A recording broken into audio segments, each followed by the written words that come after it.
जीविका M के channel पर आप सभी का स्वागत है। आज हम बताएंगे कि समूह में सदस्य द्वारा जो ऋण लिया जाता है वो कैसे लिया जाता है। तो देखिए, सबसे पहले कि समूह में सदस्य द्वारा जो ऋण लिया जाता है तो समूह में पहले सदस्य के द्वारा, महिला के द्वारा एक आवेदन लिखा जाता है। महिला के द्वारा एक आवेदन लिखा जाता है और वो आवेदन जाता है समूह में आवेदन जाता है तो समूह में उस सदस्य का सबसे पहले उपस्थिति देखा जाता है कि उपस्थिति उसका सही है कि नहीं, 100% है कि नहीं। 100% का मतलब हुआ कि हर सप्ताह उसका उपस्थिति है कि नहीं समूह में। उसके बाद उसका बचत देखा जाता है, बचत उसका हर सप्ताह बचत हो रहा है या नहीं। और उसके बाद सहमति, सभी सदस्य के सहमति देखा जाता है कि सभी सदस्य के सहमति अगर हो रहा है कि नहीं, इस सदस्य को, इस महिला को ऋण दिया जाएगा तो दिया जाएगा। अगर मान लीजिए कि सभी सदस्य का सहमति नहीं है, आधे से अधिक सदस्य का सहमति होना चाहिए कि इस महिला को ऋण दिया जाएगा, तब उसको ऋण दिया जाता है। अगर आधे से कम है सहमति तो समझ लीजिए कि उस महिला को ऋण नहीं दिया जाता है। तो सबसे पहले जब ऋण लेना होता है तो सदस्य के द्वारा, जो समूह के महिला है उसके द्वारा एक आवेदन लिखा जाता है। समूह के नाम से एक आवेदन लिखा जाता है और वही आवेदन जो आता है समूह में तो वही देखा जाता है। उपस्थिति, बचत और सहमति के अनुसार ही उसको आवेदन दिया जाता है। उसमें भी देखा जाता है कि सदस्य जो आवेदन दिया है उसमें उद्देश्य क्या है। तो उसमें उद्देश्य जो होना चाहिए वो उद्देश्य होना चाहिए जैसे कि कोई रोजगार, व्यवसाय, मान लीजिए कि कोई पशुपालन, मुर्गा मुर्गी, बकरा बकरी, मतलब जो भी है, कोई व्यवसाय के लिए ही, या दुकान करने के लिए, किराना दुकान करने के लिए, नाश्ता की दुकान करने के लिए, होटल, मतलब जो भी है, मतलब व्यवसाय के लिए ही उसमें होना चाहिए। उद्देश्य उसका व्यवसाय ही होना चाहिए या खेतीबाड़ी संबंधित, उसी के लिए उसमें से ऋण दिया जाता है कि ताकि समूह में से सदस्य महिला जो है ऋण लेगी और ऋण ले करके और कोई अपना रोजगार करेंगी, आत्मनिर्भर उसको बनने के लिए ऋण दिया जाता है। आत्मनिर्भर बनने के लिए ऋण दिया जाता है। तो वो जो ऋण, जब समूह में आवेदन आता है ऋण के लिए, तो जब समूह में ऋण के लिए आवेदन आता है तो ये 3 चीज़ देखा जाता है: उपस्थिति, बचत और उसका सभी समूह का सहमति। जब सभी समूह का सहमति हो जाता है, समूह में सभी सदस्य का सहमति जब हो जाता है तब उसको ऋण दिया जाता है। तो ऋण दिया जाता है तो जिस दिन दिया जाता है उसी दिन उसका किस्ती बनता है, यानी कि वापसी नियोजन। वापसी कैसे होगा उसका उसी दिन बन जाता है कि हाँ, मान लीजिए कि 10,000 ऋण लिया कोई सदस्य, तो उसको सभी के सहमति से और नियम के भी अनुसार से देखते हुए उसको क्या किया जाता है कि मतलब उसका किस्ती बनाया जाए। मान लीजिए कि 10 किस्त, 10,000 रुपये ले तो 10 किस्त बन गया। तो 10 किस्त बन गया तो प्रत्येक महीना उसको 1,000 रुपया प्लस में 1% ब्याज के साथ वापस करेगी वो सदस्य महिला, तो वापस करेंगी। तो उसी प्रकार से समूह से ऋण लेन देन होता है। समूह से किसी सदस्य को ऋण दिया जाता है तो किस्तवार उसको वापस करना पड़ता है।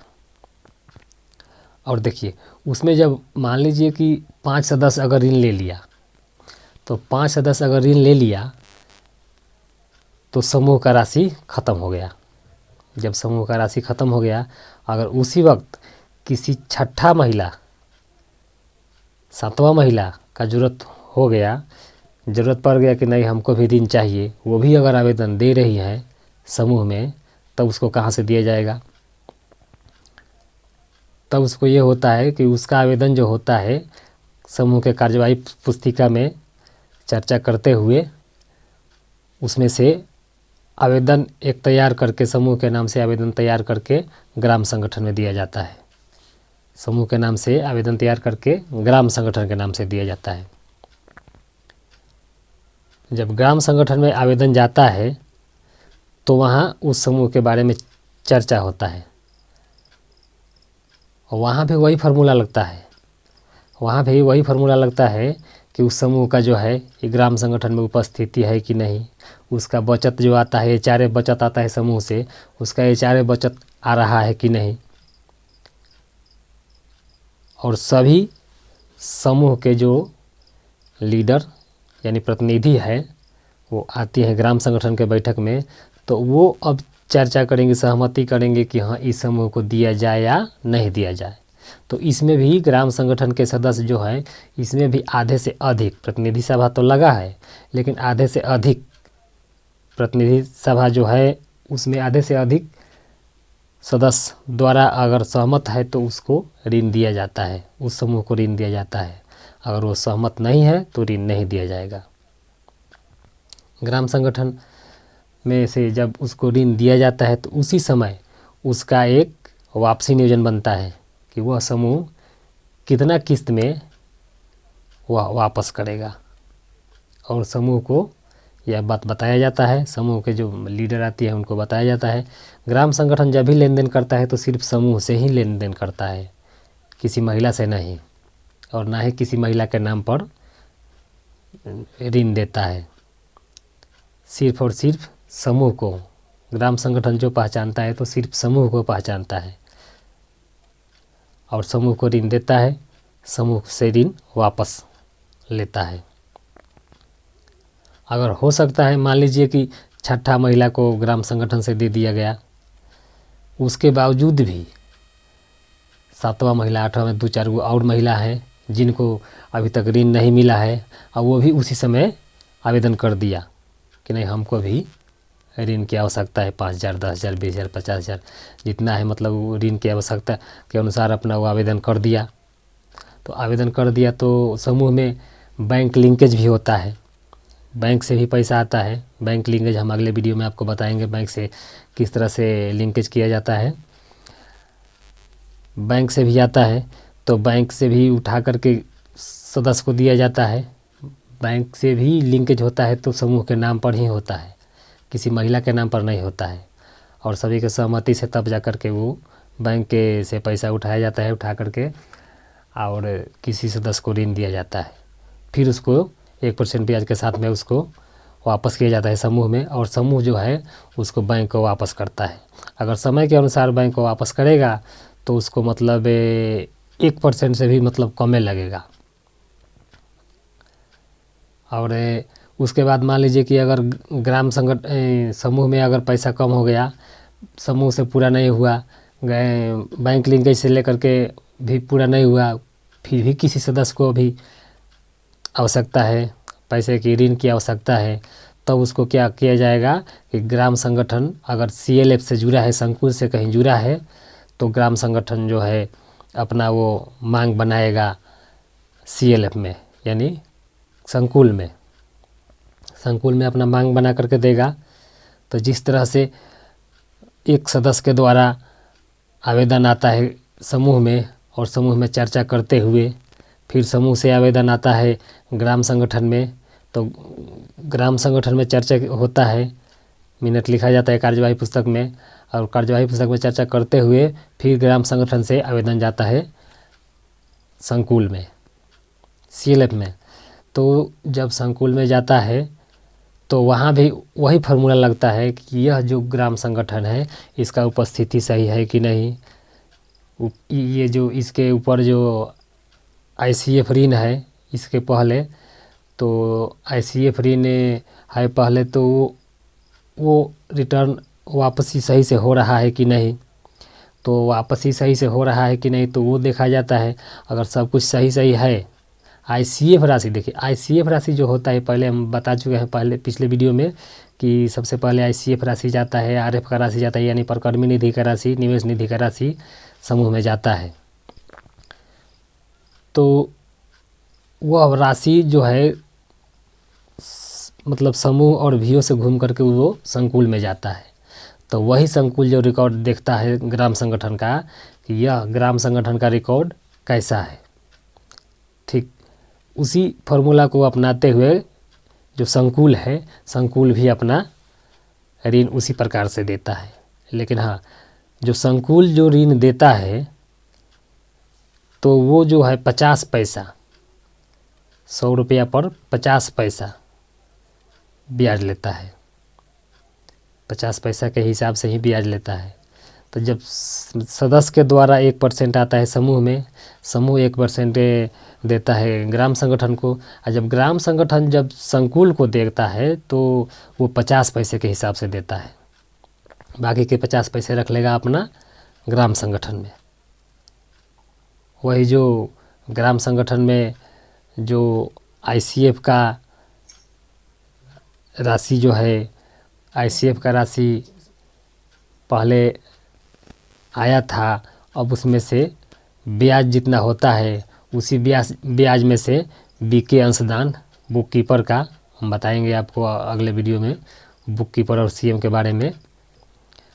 तो बुक कीपर का अंशदान दिया जाता है। जिस तरह समूह देता है अंशदान सीएम को, उसी तरह बुक कीपर का भी अंशदान ग्राम संगठन देता है। तो उसी ब्याज के राशि में से ही ग्राम संगठन बीके अंशदान देता है।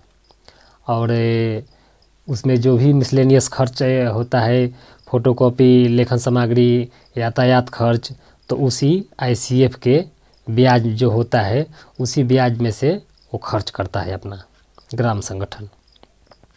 और जब मान लीजिए कि ये जो आपका ऋण जो है, ग्राम संगठन ऋण जब लेकर के आता है संकुल से, तो ये भी लेकर के और समूह को दे देता है, और समूह जो है अपने सदस्य को दे देता है। तो ये सब जो होता है समूह और ग्राम संगठन और संकुल, ये सब का लेन देन जो होता है चेक द्वारा किया जाता है, बैंक से, खाता से खाता। समूह का ऋण लेना होगा तो ग्राम संगठन उसके खाता में ट्रांसफ़र करेगा, और ग्राम संगठन को ऋण लेना होता है संकुल से, तो संकुल उसका ग्राम संगठन के खाता में ट्रांसफ़र करेगा। इसी प्रकार जब समूह सदस्य को, तो अभी तो हाल फिलहाल में अभी तो नगद दिया जा रहा है। जैसे कि समूह के जो प्रतिनिधि, अध्यक्ष, सचिव, कोषाध्यक्ष जो जा कर के अपने वो खाता से पैसा उठा करके लाती हैं, वो भी देखिए खाता से पैसा उठाने का 3 आदमी का काम है, अध्यक्ष, सचिव, कोषाध्यक्ष। लेकिन वो भी बिना प्रस्ताव और सभी सदस्य के हस्ताक्षर के बिना वो पैसा नहीं निकाल सकती हैं। ऐसे नियमावली में है कि सभी के सहमति से तब पैसा उसमें डाला जाता है और उसमें से निकाला जाता है खाता से। तो आने वाला समय में भी ऐसा ही होगा कि जिस तरह से समूह और ग्राम संगठन या सीएलएफ संकुल खाता से खाता पैसा ट्रांसफ़र कर रहा है, उसी तरह सदस्य को भी ऋण दिया जाएगा उसके खाते में। कल के समय में इसी प्रकार से होगा कि समूह को जब ऋण दिया जाएगा तो समूह अपने सदस्य को खाते में ही ऋण देगा, नगद कैश बंद हो जाएगा। ऋण जो लेता, मतलब समूह लेता है या ग्राम संगठन लेता है या कोई सदस्य लेता है, तो उसमें उद्देश्य, ऋण का उद्देश्य एकदम ज़रूरी है।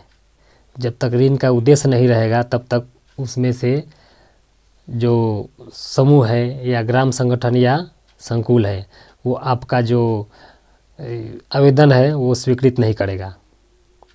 इसलिए उस पर ऋण का उद्देश्य होना ज़रूरी है।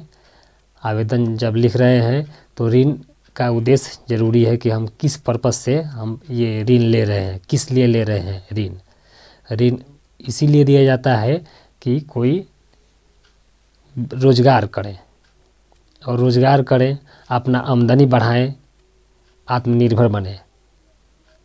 ये जो है जीविका जो है नारी शक्ति है। नारी शक्ति जो है ये अपने आत्मनिर्भर बनाने के लिए ये सब किया गया है कि जो भी कमज़ोर वर्ग के लोग हैं जो कि अपने मतलब आत्मनिर्भर बने, अपने खुद का अपना जो कारोबार है, अपना खुद का आमदनी बढ़ाएं। तो इसी प्रकार मतलब ऋण लिया जाता है। अगर वीडियो अच्छा लगे तो लाइक, सब्सक्राइब और शेयर ज़रूर करें। यूट्यूब पर है तो चैनल को सब्सक्राइब करें और फेसबुक पर है तो पेज को फॉलो करें। नमस्कार।